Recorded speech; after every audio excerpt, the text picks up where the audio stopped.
Welcome back to the broadcast of Your Next Move Grand Chess Tour here in Leuven, Belgium. This is day 3. Grandmaster Jan Gustafsson, International Master Anna Rudolph. Round 5 is about to begin. Yeah, and we're going to stick with the world champion Magnus Carlsen, who's leading the tournament. He has another tough challenge ahead. Vladimir Kramnik with the black pieces. Magnus lost his last game, and he's going to have to rebound because Wesley So, slightly surprisingly, at least to me at least, is only 1 point behind. And then there is a bunch of players lurking, Levon Aronian, Vishy Anand, in closing distance as well. Therefore, Magnus has his work cut out for him. I'm looking forward to that round. You see the players arriving at their boards. There's a lot of attention, of course, media attention that this event has attracted. A lot of cameras you can see there, photographers, journalists, and the TV teams, of course, recording the event. This is the game we will focus on, Kramnik against Carlsen, and we also see former world champion Vishy Anand adjusting the pieces. Vladimir Kramnik, as usual, cleaning his glasses. This is a round routine for him. Maybe it brings him luck. Maybe it does. He's gonna need a bit of luck against Magnus. Maybe not though. With white, Vladimir Kramnik, yeah, one of the toughest players to face in the world, used to be considered the absolutely best theoretician around. In recent years, he's started to experiment a bit more, even on the first move. We've seen him employ one e4, which he hadn't touched for 10 years. Plays a lot of knight f3, g3, or even knight f3, e3 setups. While Magnus can do pretty much anything in the opening. He defeated Kramnik in the rapid section by employing this line, which you don't see every day. But he likes to remain unpredictable and also to throw guys out of their favorite lines. Let's see how Magnus Carlsen can recover from last round's loss. Looks slightly annoyed, and he did take his jacket off from the beginning. But sponsors, don't worry. The names of his sponsors are also on his shirt. Must be nice. He doesn't have to buy his own clothes. He just gets custom-made sponsor shirts all the time. How many shirts do you think he has with the sponsor's name on them? I think he only has one, and Peter Heine has to wash it by hand every night. That's a difficult task for a second. And we also say that this is a battle between the bottles. Small, tiny little bottle there with Vladimir Kramnik and a huge Norwegian, that's a Norwegian company, isn't it? Isklar, yeah, that's one of his sponsors. The sponsor of Magnus Carlsen. It is pretty good water. Is it? Yes. And Magnus Carlsen has decided to employ another Dutch opening. He does have a liking for moving his f-pawn way too early.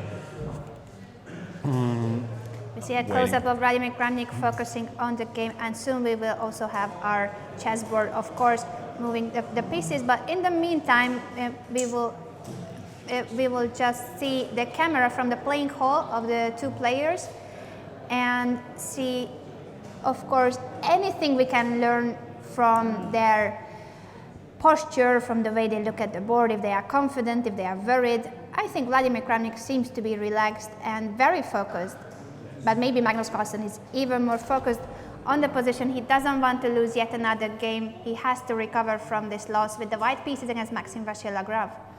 Yeah, interesting opening choice by Carlsen. He's going for the stone wall, which, if white already has a pawn on d4, is a fairly respectable opening. On this move order, when there is no pawn committed to d4 yet, it has a shady reputation because white can go for d3 and then try to break up the center with c4 and later e4. So this does not have the best of images, this line. But interesting that Magnus employs it anyway. I'm not a big fan because his pawn on f5 just looks ugly. If you manage to get an e5 and coordinate your pieces, you could be all right, but I've always thought this was a very, very dubious way to play. So Magnus Carlsen pushing the envelope a little bit here, trying to get Vladimir Kramnik into unfamiliar territory. Knight c3, knight c6, e4, typical way to counter in the center. fe4 is fool's gold, just knight g5, winning the pawn back. So Carlsen went e5, and Kramnik decided to develop with bishop to g5. And the problem for black is, if he can't develop any initiative, he's very likely to be stuck with an isolated e-pawn after a potential e takes f5 or fe knight takes e4. So this, yeah, always struck me as unpleasant. I'm curious to see how Carlsen will handle it. King h8 moving out of the diagonal that he had weakened with f5, but I also prefer white, as you said, Jan. This position seems to be just very comfortable for white, and you don't need miracle moves to play here with the white pieces.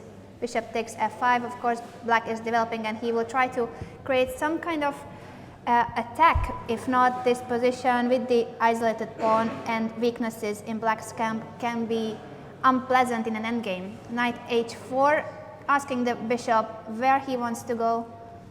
Yeah, it's very logical. Freeing his own bishop, I guess bishop e6, he wants to go knight d5. The one problem with the white position is that he has to allow the black knight to jump into d4. But it looks like there's still a lot going for white. You could consider bishop takes f6 here, for example, gf and queen to h5, moving to the attack, threatening knight g6 check. That is a committal decision because you're giving up your structural edge, but Magnus has to be extremely cautious here. Similar things could be said about knight f6, gf, bishop to h6. I don't see anything better than knight to d4 though.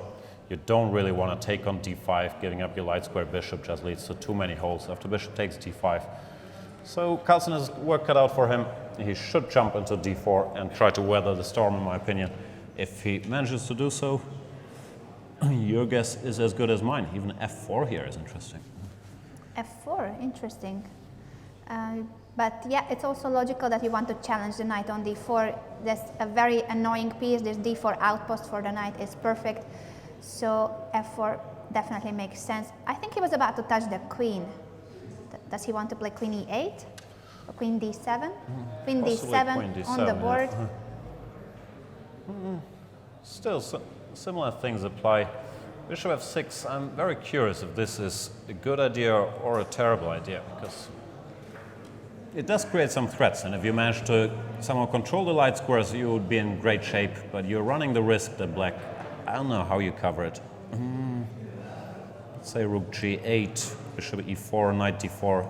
If there's nothing direct and black manages to get his pawns rolling, all of a sudden black could be even better strategically. But here f6 is hanging, so things aren't that easy. However, you have to switch from positional play to direct calculation if you want to do that as white. Tough decision for Vladimir Kramnik. And maybe that's what he wanted to avoid. He would love to play an endgame, as he said. He would like to exchange many pieces, but here he has to go very direct with bishop takes f6 and queen h5. Next Knight gf, bishop h6. The rook most likely is going to go to g8. But rook g8, there's queen f3, which looks a bit unpleasant, targeting this guy. And if queen f7 or queen... Yeah. But knight f5 is coming, so you managed to place the knight there on f5. That's what black should try to avoid somehow. Yeah, queen f3 doesn't look like it found Kramnik's liking. He just went rook to c1, covering the c4 pawn, also introducing the idea of going c5. The position has become a lot more double-edged, so that's probably what Magnus was looking for. Knight d4, for example, and it can go either way. Once again, the world champion making a slightly dodgy opening look dynamic and interesting. He's brought his rook to the d5, very logical move, and bishop e3 is on the board, so rook a d8, bishop e3. Yeah, Kramnik is not going for a direct attack. He's trying to stabilize the position now that Carlsen decided against knight d4. He can control the d4 square. And then later try to cash in on the weaknesses on the king side. Queen f7 has just been played by Magnus. Yeah, if you want to go oppositional, you could think about bishop d5 here. The exchange of light square bishops would be in white's favor, potentially. But you gotta make sure that there's no unpleasant pins along the d file. No, bishop f8, targeting this guy. Kramnik's played queen a4 instead, didn't like that. Oops, sorry, wrong board. Very tense situation, but I believe that Kramnik has it under control. Do you think he would want to grab the pawn, because that means that you have to give up this beautiful fianchetto bishop and there are weaknesses on the light squares? I'm not sure. I don't think it's number one on his priority list, but Carlsen has to worry about all these things like c5 followed by bishop takes c6, or even just reinforcing the position. Rook g4, stopping c5. Magnus is playing very active. That's what he should do, of course. Yeah, and it's tricky if you want to go b3 or not, because it cuts off the queen from the rest of the army. Yeah, I wouldn't like to play b3 there. But what else? The pawn is hanging. You might be able to ignore it, just go rook d1.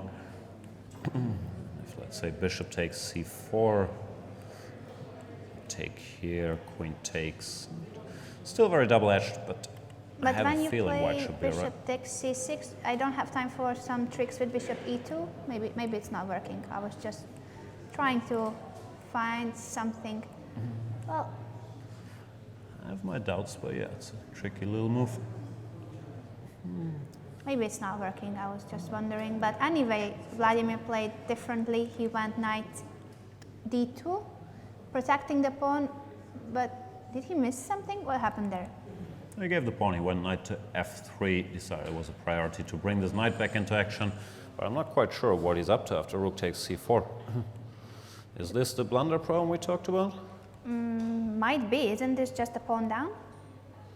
Yeah, he still Two has a pawns, good structure, two but pawns Carlsen just down? keeps grabbing all his pawns. And Queen b5, but Magnus Carlsen is 2 pawns up for the moment. if knight g5.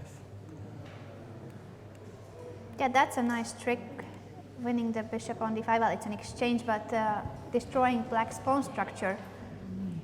Yeah, but now it looks good for black. I don't know, queen b3 could be moved, for example, queen d5. Yeah, any move, it doesn't seem to be so dangerous. The only threat is queen takes b7, and it does seem like queen b3, as you said, could be a very good move meeting this threat. Knight a5, is that? Knight b4, I would guess. Ah, I was like, it's impossible that knight a5 happened, but I didn't see the camera well. Knight b4, of course, makes a lot more sense, not blundering the knight. Queen takes b7, we are expecting. And his idea is that he will go, no, the pawn is not taken. Kramnik has placed something else. He seems to be very nervous. No more reason to be nervous, he's just 2 pawns down, and he can only win from here because the position is already lost. Yeah, something's gone very, very wrong there for Vladimir Kramnik. What's going on? What have they played? Rook d1, c6 is on the board. Carlsen stabilizes. Kramnik is trying to launch a bit of a desperate attack, but he lost too much time here, and the sole f5 square is not gonna 2 pawns up for Magnus Carlsen. He should be able to win this easily, unless he blunders as well. Now black is fully coordinated now. The bishop can go back to f8. This should not cause the world champion any particular problems. Bishop f8 is on the board. Yeah, Carlsen keeps making it look easy, but playing this opening, getting away with it against Vladimir Kramnik, kudos to him. At the same time, is it possible that the person who has just beaten Magnus Carlsen, Maxim Vasilyev, is losing to Vishy Anand? I'm sure it's possible. We're gonna check out their game once we're done with Magnus Carlsen, who's still... Finished already, so we will soon see the result.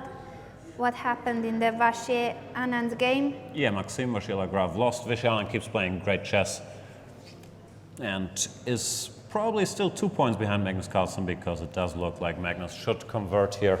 However, it's Blitz. There's still a grip on the white squares, so it ain't over till it's over.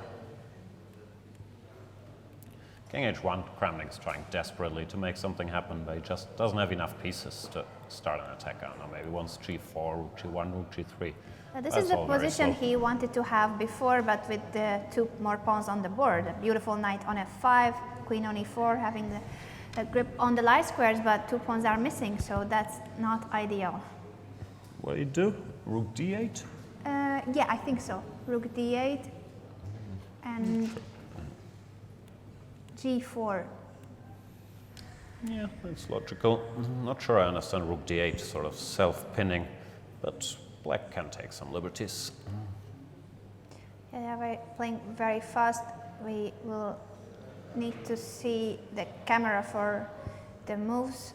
Or well, Magnus's plan is to challenge along the d file. That's why he went rook d8, rook d7, and covered it with queen f7. Now he can start exchange operations on the d file. The rooks have disappeared from the board, and everything is being exchanged, and of course it helps black. Once he exchanges queens to this is just an endgame with 2 pawns up. Queen e4, if Vladimir doesn't want to exchange queens, which of course is logical, he might get mated. Yeah, no queens on the board. They exchange in a funny way with f3, knight f4, knight takes e2 check, and everything's happening very quickly, but this doesn't seem to be a difficult endgame to win. Not sure. He had to give 1 pawn back, but this bishop should be strong enough to support the 3 versus 1 on the queen side, even though the knight on... What's going on here? board keeps jumping around. The knight on f5 looks very powerful. It is still a short-range piece, and it's going to have a hard time influencing the action on the queen side. Therefore, yeah, Magnus should convert this without particular trouble. Has he missed something because he was shaking his head? I'm not sure. Or is just winning anyway? Maybe he thought he was getting mated with knight e5, but the king still has plenty of squares. Knight f3, heading to d2, Bishop but b4 is covering the d2 very good square. move, and Vladimir That should end it. Kramnik didn't realize that the pawn was being promoted b2 and he cannot stop it. So Magnus Carlsen fights back and finishes with that. How many points will mean that? 15 out of 23. That means for Magnus Carlsen, but let's just talk about the standings after this game, because Nakamura is still fighting in this rook end game. Oh, we love rook end games. Every second game is a rook end game. Yeah, Wesley So continues a strong play, even against the well-known Blitz expert Hikaru Nakamura. Only Wesley So can win this position. Rook b8, rook takes g3. Does look to me like black should be in time to... Oh, hang on. Just as I said, it should be a draw. I'm having second thoughts because rook b5, this is a very nice move. The point is, if something like this happens... the board is just too fast for me to show anything. Yeah, let's talk about the camera view. My point is, if you get such a position with the king cut off, white is winning, because after h2 you can go rook b1 followed by rook h1, rook takes h2. You can't actually see what I'm showing. Okay. He goes back with the rook to cut the king, but this will lead to a draw. So after rook c5, well, tricky move because you cannot push the h pawn. That would mean that he can win it with rook c3, king b7. Now another check. We'll go back. No, king b8. This might be winning for white. Very, very nicely done by Wesley. Built a bridge there and is winning the game. Won a very nice rook end game against Hikaru Nakamura, who is shaking his head. He still cannot believe that he lost this position. And this is the construction I was trying to show earlier after. I think we still don't have the board. Now there it is. If you ever get an endgame like this with the king cut off along the fifth rank, there is nothing that black can do, because whenever he tries h2, the rook isn't time to pick up the pawn, and therefore we can see Wesley cleverly put his rook along the fifth rank and won that game. Nice technique. Very well played by Vasily. So Anish Giri is still fighting against Levon Aronyan. What is the position? This is the actual position that they are playing. Seems rook on the seventh rank. Yeah, this is a draw. Levon looks half asleep, and let's hope for his sake that he can draw this in his sleep. King e5, rook h4, king f6. It's a theoretical draw, but you still gotta make some precise moves. Rook to a4. Anish repeats the position once. Now he's gonna try rook g7, rook g6. No, he goes king g6, rook a6, and this is... Corridor position, draw agreed. That means that round 5 of the Blitz is over, and we will have a look at the results and the standings. Yeah, Wesley So. And keeps following Magnus, only 1 point behind. Very impressive showing so far. Yeah, he only draws or wins, as he said. He's a very solid player. A few times he will have to win in order to win the event, but he is very solid, keeps his bus score and increased it now with his beautiful win in this rook end game. That was not an easy rook end game at all. And Maxime, who has beaten Magnus in the previous round, now lost to Vishian, and we saw Magnus Carlsen winning against Vladimir Kramnik, 2 pawns up. Topalov also won against Fabiano Caruana. Caruana is suffering in the Blitz, it seems. Yeah, it's up and down for Fabiano. I believe we have time to have a brief look at what happened in some of the other games. Vasily and Topalov, also not the biggest of Blitz experts, but won a very sharp game in the Najdorf against Fabiano. Fabiano is kind of well known for having a terrible score against the Najdorf. That's his one Achilles heel. He's lost many games here. And let's briefly go through this. This is a theoretical discussion. But Fabiano, yeah, this position, I don't know what's hurting him, but he tends to not do well in these structures. He was forced to play f3, which is far from ideal, and then went for an attack on the king side. Topalov was ready for it, transferred his knight here, and this is already the dream position for black strategically. I think we will be joined by tournament organizer Malcolm Payne shortly once we finish with this Caruana Topalov game. Yeah, it just looks like a smooth victory for Vesselin. Some nice tactics here. Rooks to c2, winning back the exchange on b4, and then he used the overly exposed white king to win a bunch of material by forking. Okay, enough chess. Malcolm, are you going to join us? Do you have an announcement to make? What's the plan? Nothing? Oh, okay, he's just hanging out.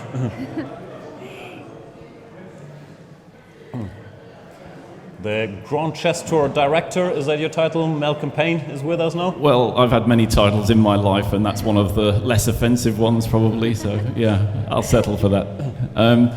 Just to say that the next round's at 5 o'clock, so we have a little bit of a rest. That's all you got? I thought you... Breaking news.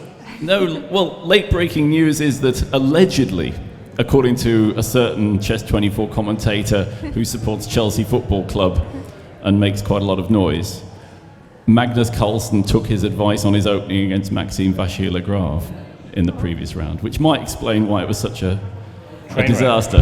Yeah. I see. It wasn't me. That's the latest gossip. We always know who to blame here at Chess24. The other thing is that we've had one or two interesting requests from the players. So Anish Giri asked for a cushion, because apparently he's not tall enough. And one of the players whose name I shall keep to myself needed a new pair of socks yesterday. But other than that, the tournament's running fairly smoothly. Yeah. It's interesting, because I always thought Anish was deceptively tall. Like, he looks like a small guy, but he's actually 180 or something. So why does he need a cushion? Well, you know, one of our people put that question to him, and he said, I'm quite tall in this part, but I'm not tall enough in this part. That was his his answer. Yeah. So I don't know. So it's difficult to be a tournament director with all kinds of tasks like getting a pillow and also going for new socks. Yeah, I mean, you really always need one person in reserve for some of the weird stuff that's likely to happen. You know, that's definitely the lesson from this tournament. Yeah. Thanks a lot, Malcolm. Enjoy a break, get some food. What are we going to do? Are we going on break? There's a lot of more chess to come in. Yeah, when we have a long break, Jan doesn't want to go on a break, so let's see those games. We will stay here forever in the town hall of Leuven. What else we missed in this round? Vishy Anand keeps playing great chess. And we will have a guest shortly to talk about his victory against Fabiano Caruana. So if you paid attention, that means that you know that the guest who is coming is the Bulgarian #1 former world champion Vesselin Topalov. Thank you for joining us, Vesselin.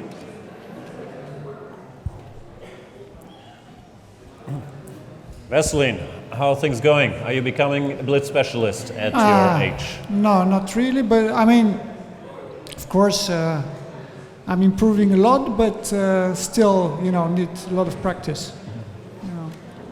What happened in your game against Fabiano? Was just clicking through it? Looked like you were doing fine. I think the beginning is very nice for me, but later on it became quite messy, and I was very happy when he took my rook. And then, of course, he was short of time, and then, for example, here I started to like my position because the white king is open, and then I have many attacks. So you think that he should have kept the bishop and not take the Yes, exchange? that is true, yeah. But of course, and then of course, not here probably, but I believe even before maybe, not exchanging his bishop here. Okay, no, that move was probably okay, but then I think he should move the rook to c3, and then I have to go to move my knight. Otherwise, he just takes the bishop, my rook. Yeah. So and then it's very unclear. I believe white is better after this move. But of course, with seconds in a blitz game, it doesn't really matter, And then, of course, I could create some tricks, in the game, and then he missed this pawn advance, and it became very tricky. But he was already second, and in these kind of positions, it's much easier to play with the black pieces. The one who attacks has an advantage, I guess. And now it's probably already not so good. Because knight f4, everything. yeah, knight is coming, and then the rook is attacked, so it doesn't look good. What are your plans for this year? You were having a slightly lighter schedule the last years, but now we see you around constantly. What's next? I will be playing in the Singfield Cup, obviously, and in London in December. For Olympia, it's not completely clear, and also this European Club Cup. My team still, apparently so far, I don't have information whether we play or not, but we'll see. But after this one, I have 2 more for sure, the London and St. Louis. But do you feel like playing as much as you can, or do you quite enjoy picking your spots and not playing so much? I would prefer to choose, not really in a playing mood so much. All right, thanks a lot, Veselin. We'll let you grab some food, and best of luck for the rest of the event. Good luck, Veselin. You can just leave it there. Ladies and gentlemen, former world champion Veselin Topalov. Go and get your chance for a photo with him. Don't let him get any food. Ask him to write you a personal little note. We're going to go on a brief break. The players are getting their food. The next round, I believe, is on 5. We're going to be back before that to take you through all the action that has been and is still to come. So stay tuned. Thanks a lot for watching. We will be back roughly in 25 minutes.